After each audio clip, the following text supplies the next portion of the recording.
Hey, my name's George Gary, and I come to you from my home kitchen in Southern California. And I am glad so many of you keep watching this show because I keep doing it, so you watch, and I have something to do during the week. I was working on press releases on my, I think, 11th or 12th book. We're going to be doing a lot in a couple weeks on my fair book, so I'll let you guys know about that. And my name's George Gary, and I teach only here in my kitchen right now. But a lot of you have seen me around the world and around the country, and it's really neat when I see a bunch of you pop in from New Zealand, Australia, the Netherlands, and Canada. I get Canada almost every one of my shows, and the reason why I have so many people from all around the country and the world is I worked on cruise ships for 8 years and went around the world many times in 118 different countries over those years. And I was a guest chef on board Holland America. So I have a number of cookbooks out, and maybe next week we'll do a cookbook giveaway. We are going to do a book giveaway this week, and make sure you stay for the whole show, and I'll tell you all about that. And I also have a tour company. I take people on food adventures of the south of France in May. So next May we'll have another week of south of France for our 33rd season, I think it is. And who knows, it might be my last. Everyone asks, oh, when are you going to retire? And I think, well, when I'm dead, because I have to eat and you have to eat, so we're going to eat. So, but I'd like to also thank our cameraman today. So if he messes up or you hear him eating, oh, there's Neil. Mm-hmm. And hope you all had a good weekend. It was warm here in Southern California, and we did something we haven't done for 3 months, I think now. We went out to dinner on Saturday night to a kind of a swanky place. This is boiling good. And the Del Rey, and it's in Pico Rivera, in California, part of Los Angeles. And I got a number of you asked, was it safe going out to dinner? And I really think that place was safer than my own house. The waiters had masks on, and then they had the miners' welder face shields. It was kind of like a welder thing. And the food was phenomenal, and all of the what was interesting is I forgot, because I read all the rules, and they did menus where you zap the code on your phone and then you read the menu on your phone. And they also, when you sit down, the whole table has been disinfected and all of the chairs. And I saw them doing the bottoms of the chairs too. I don't know how people are eating stuff from the bottom of the chairs. And then they set the table in front of you. And they put the tablecloth and do all the stuff like that. But it was very, very good. And I wrote I rarely do reviews, but this place, they used to film Mad Men there, and a number of great stories came from the Del Rey. Back where it was located, and where it's located, it's a very retro place, and the car industry was there. They built cars in that region, and so it was the place for a 2-martini lunch, and I only had a 3-martini dinner, and I wasn't driving. And so it was very safe, and I can't wait until my other favorite restaurant, Musso and Frank's, comes back, because they're waiting a little bit. So anyway, we've got 2 recipes today, and the reason why I'm doing green beans, it's not one of my favorite things, but it is when they're fresh. I want to show you some blanching and stuff like that. And the thing is I have been telling you about this produce company that I keep getting produce from, and I noticed a colleague of mine gets a produce box back east, and she only got 1 apple and 1 tomato and a bunch of other stuff. And she got spaghetti squash that she can't stand. And so with this produce company, Farm Fresh to You, and I'll put it on my website so you know, I'm watching the water. They tell you about 5 days before what there is, and then you adjust if you don't like certain things. For instance, I can't do grapefruit, so I say block grapefruit completely, and that's what they do. So the green beans, they had 1 pound coming, and I ordered 2 pounds thinking, 1 pound's not enough. I keep thinking cooking for a crowd, and it's only Neil and I, and sometimes our neighbors. So what we're going to do is blanch these first, and we've got boiling water and an ice bath. We do it for 4 minutes. So we'll put these in here, and what they'll do, and I clean them up, and I'll show you while these are waiting for the 4 minutes, what I did is sometimes when you do a bean salad, people will have a can of green beans and just take the little squares, or about ½ an inch. What I do is I want the large pieces because I've got other beans that are regular size. So all you do is you cut. Now, depending on the bean, if you peel, if they don't peel off, then you're okay. They aren't stringy. So you just cut both ends a little bit, and if you want, cut them in half, depending on the size, and toss them in. That's all you do. I'm going to be blanching 2 batches because I'm doing 2 different recipes today. And like I said, 4 minutes. And then the reason for the ice is we want it to stop cooking right away. We want to hold that bright, vibrant green. It's a method that it takes a little bit, but if you learn the technique, it's worth it. Salted water, bring to a boil, let them sit in the water for 4 minutes, and then ice. Now the other thing we have is red onion. I chopped the red onion up, and then I used water, cold water, and rinsed it through a strainer about 3 times. That gets all the bitterness out, and that's the same thing you should do when you're making any salsas. If you aren't cooking the onion, you've got to do that, or you get this bitterness. And then we've got, I used canned different types of beans. Now, we've got the garbanzo, the red, and the white beans. Now, if I didn't use canned, I could use regular, but you have to bring, this is how you do it. You take beans, water to a boil, put the clean beans in. You check to make sure there aren't any rocks and they're in the packages. And about a ½ of a cup of beans, you put them in the water, turn the off, let it set for about 10 hours, and they get softened. And that's what comes out with this. So, or you can take a can of each, about 15 to a 16-ounce can, and it works that way too. So here's our 4 minutes, and they're boiling. So we're going to take that. You can also test the bean, just to say, you still want some crunchy. You still want crunchiness. See how bright green those are? So I'll throw those in the ice. As soon as I get all these out, I will do the next batch, which is our second recipe. Just while I'm doing this, I might as well do it all once. And the other thing is what's great, if you can do this to your vegetables, any fresh vegetables, now at this point, you can refrigerate these, and it just takes a few seconds really in the microwave if you are warming them up for dinner. Now the first recipe is going to be cold, and the second recipe will be a warm dish. I got one more bean. Oh, they don't want to. So, okay, there we go. All right, so those, you just let them sit in the water just for a sec. Meanwhile, I'll take the second batch, and I'm going to pull those out. You can touch it, and if it's still hot, you should be okay.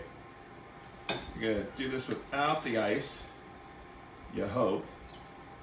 You pull the ice out. You're going to put this in a strainer anyway if the ice is still there. So just to pull all your beans out of your ice water. And then we will make, now I've seen these green salads, green bean salads, and you'll see that they use like an oil and vinegar dressing. We're going to make our own, which is another extra, versus just using a bottle dressing. So, I'm going to separate those, the beans. So here's our big bowl we're going to use to mix everything in. And let me get the ice out of here. So we don't want ice.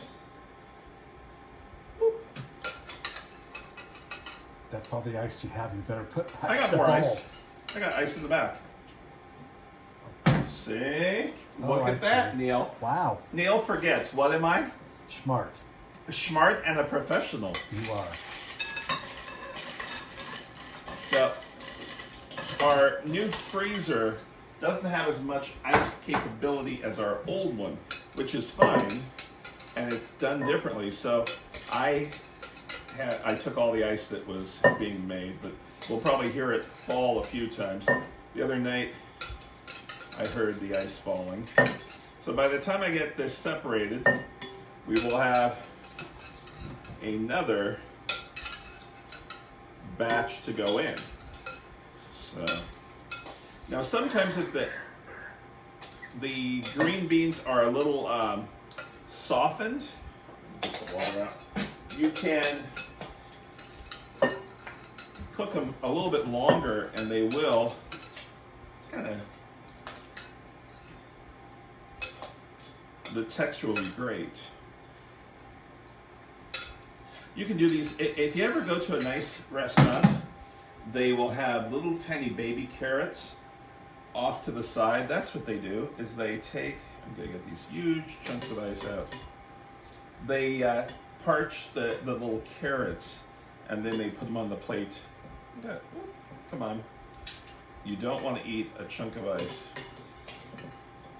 Making sure, get all the ice out. Oh, those are beautiful.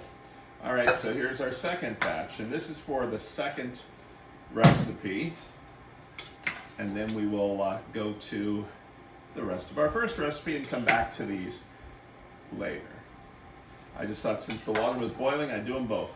And you can do this, you don't have to change the water if you're doing carrots, little pearl onions, turnips, little baby turnips, even radishes, baby radishes. In France, we have these little tiny radishes that are elongated that we eat raw, that are so sweet that I wish we had them here.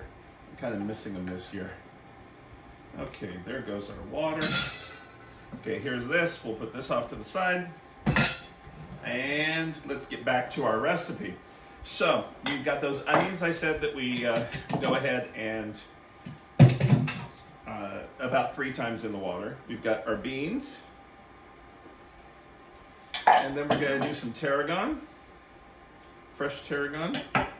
We've got a little bit of celery. Now, if the celery is fine, but if it's too crunchy for you, you can do the same thing. You can soften them up a little bit. And then we have some Italian parsley without the stem. So we got that ready. Meanwhile, we're going to make our oil and vinegar dressing, which I'm using some of those oils and vinegars from Temecula again. I keep using these because I love them. We've got apple vinegar, fresh apple vinegar, and extra virgin olive oil, blood orange. So we've got that little flavor in there. Some sugar and salt and pepper. You just take all this and put it together. There's nothing really difficult of stirring it. You don't have to do a whole lot. At first you think this half a cup isn't going to be enough, but salt and pepper.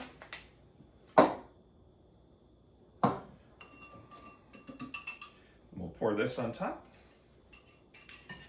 And then we will toss it, and there is our 3-bean salad. So let me put that together with, trying to think of which.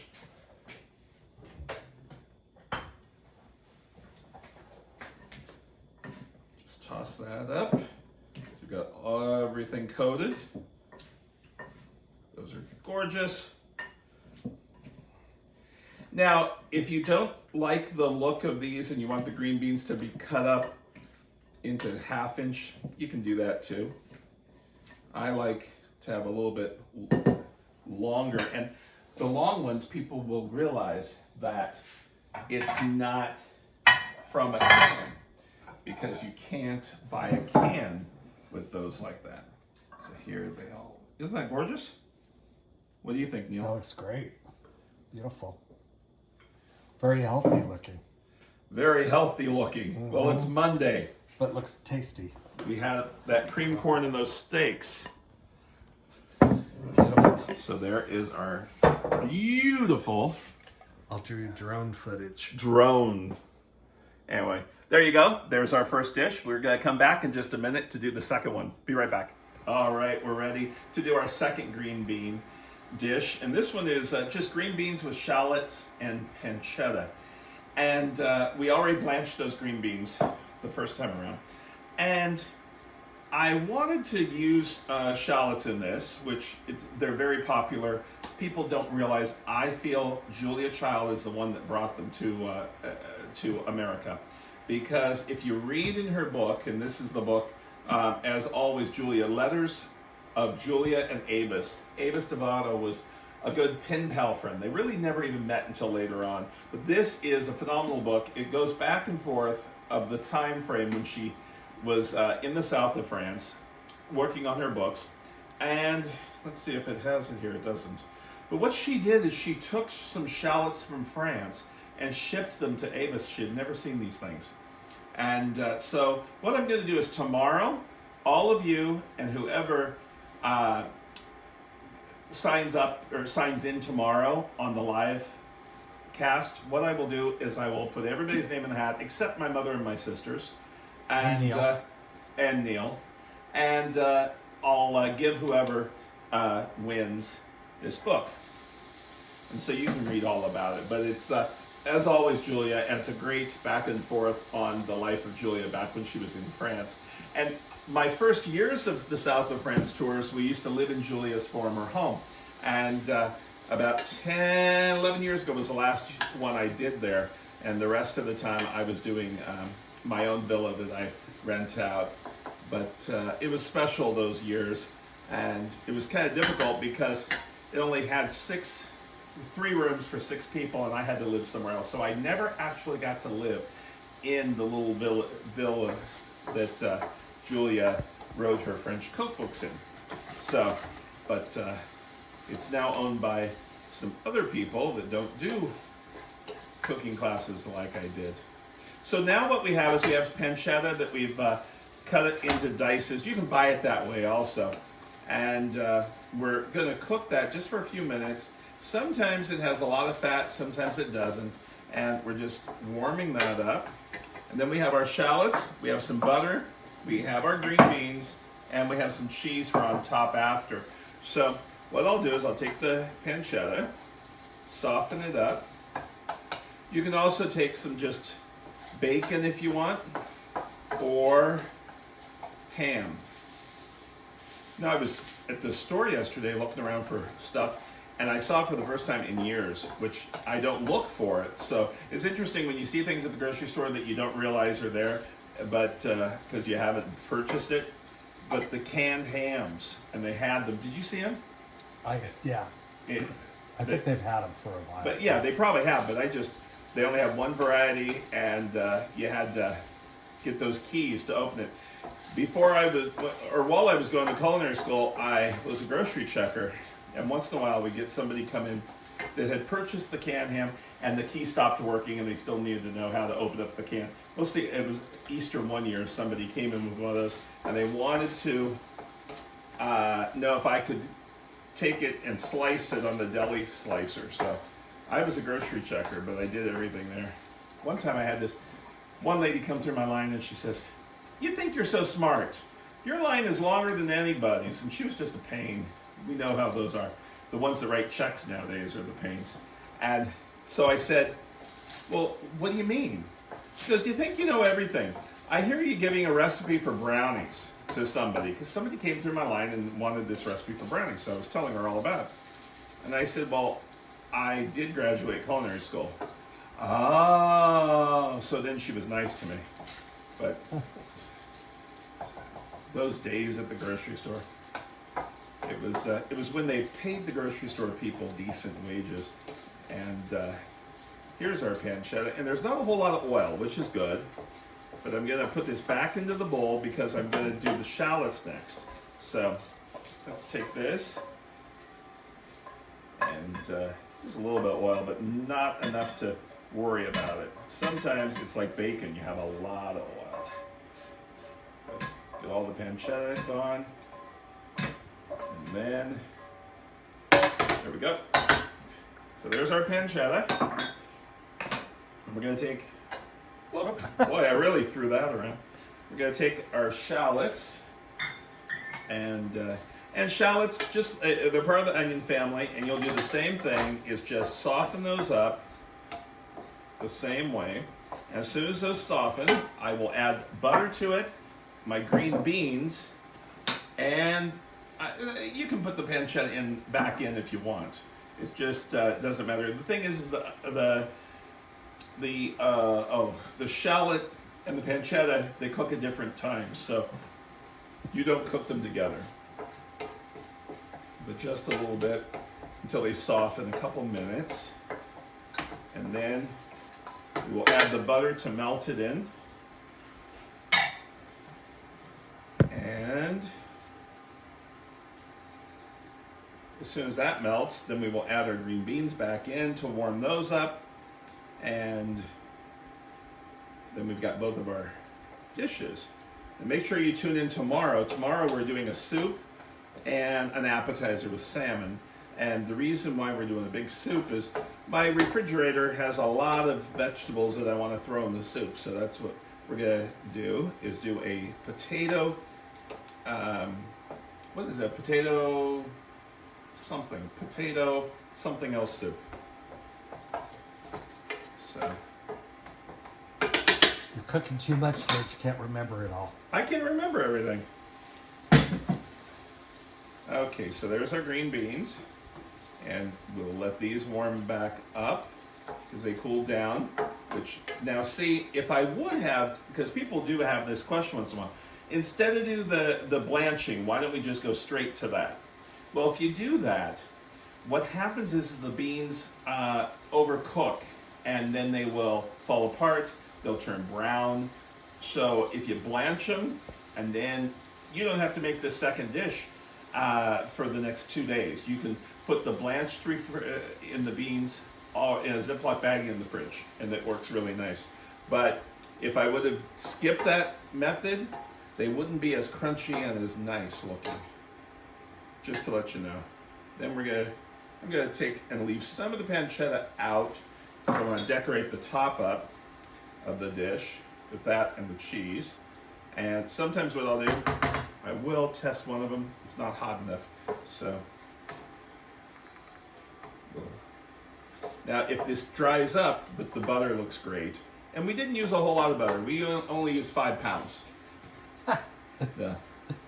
No, not a whole lot of butter. The butter adds a lot of flavor and makes the beans glisten. And but all those years of taking people to the south of France and still taking them, it's a remarkable trip. We have so much fun. And a lot of you that watch the show here have been to France with me, and some of you are going. So we do cooking classes, and we live like the French, and we go out into the markets and go to Cannes, to the film festival area. So the first couple years of taking people, I was a little green, not knowing where everything is, but I mean, I've been doing it since '94, and I can tell you where everything is in the south of France now. I don't use maps too much, and people say, how do you know how you're supposed to go? And I even have to start driving a stick shift again when I go over there. I don't normally do it until the day I start back over there. But it's so nice, and it's so beautiful. One day we were coming back to the villa, and a big herd of sheep came across, and we had to stop and wait for them, and their bells, and it was really kind of, you knew you were in the country when that happened. So, all right, so I think these are warm enough. So let's put these in our pan, and then the pancetta. Add some more. It smells really good. Oh, it is so good. And then we'll just sprinkle some more pancetta, because you can never have too much of a pork product. Then we're gonna just take a little bit of our Romano cheese, and There we go. So there's our second dish. So we have a hot dish today, and then we have our cold salad. And they both are really good. And I'd like to thank you guys so much for coming, and we hope to see you tomorrow. Remember, we're going to do the drawing, and I'll put everybody's name in that comes in on, you want to hand me the book? In case you are coming in late. Everybody that watches the show tomorrow, I will put your name in, and then I will ask for your address and ship this off to you. Mostly if you don't have it, it's a really good, fun book to read about Julia and her pen pal, Avis. Take care, and we'll see you tomorrow. Have a great day.